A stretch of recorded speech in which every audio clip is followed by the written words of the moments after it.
Michael Yow Show.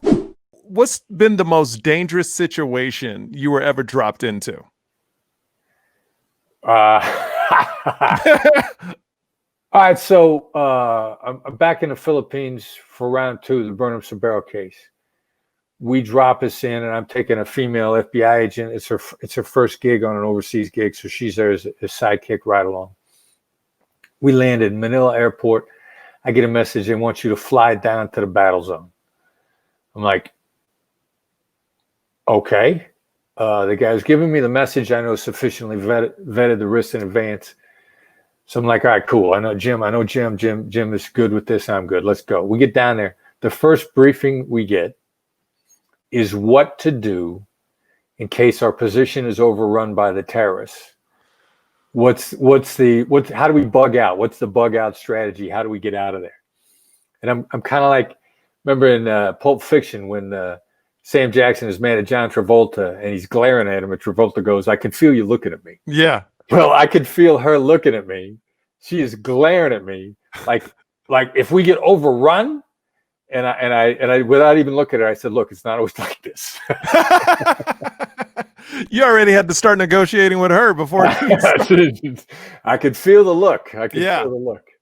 So you got dropped. And how did that one come out? It was obviously you're still here, so it worked out for you. So far, so good. No, it was surreal. That was one of the ones. My negotiator, the guy who was coaching in that negotiation, was the head of their SAF, who was a badass. SAF is a special action force, the equivalent of the Navy SEALs. We part company that night because he says, "I'm going to go be with my guys," because in his assessment, not all of his guys were going to live. Someone was going to go down overnight.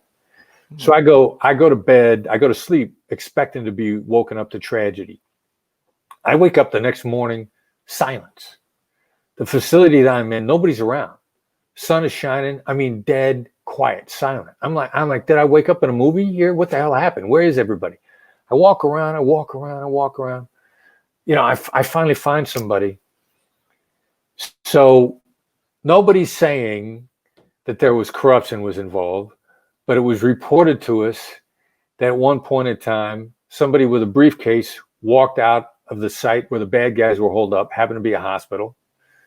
It was reported that the briefcase was handed off to someone who looked to be in a military uniform.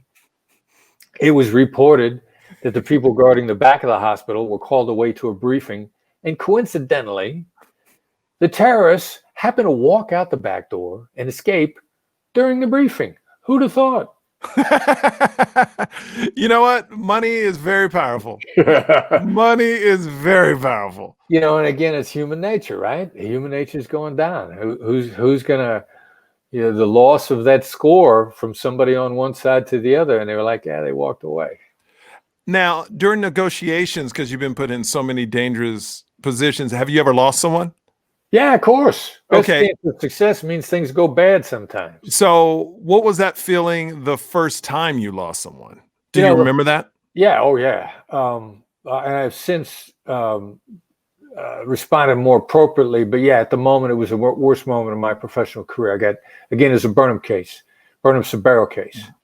About 13 months in, about 5:30 in the morning, I'm back in D.C. because I'm rotated out temporarily. I get a call on the phone from a good friend and colleague, Kevin Rust, and he says 2 sentences.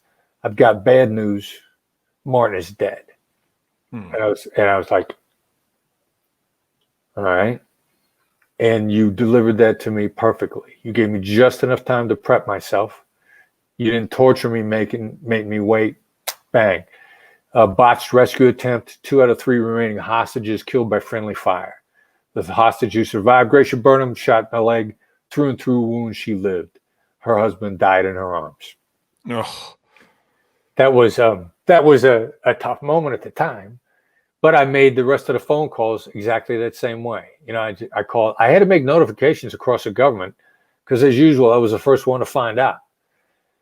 And then that was a low. And for me, that was like, all right, I've always said this is best chance of success, which means let's do a thorough review of what we've done. We did everything we knew how to do. My response was, if what we know isn't enough, And there's only one answer: get out or get better. And my choice was to get better, and that was how I ended up collaborating with Harvard after that.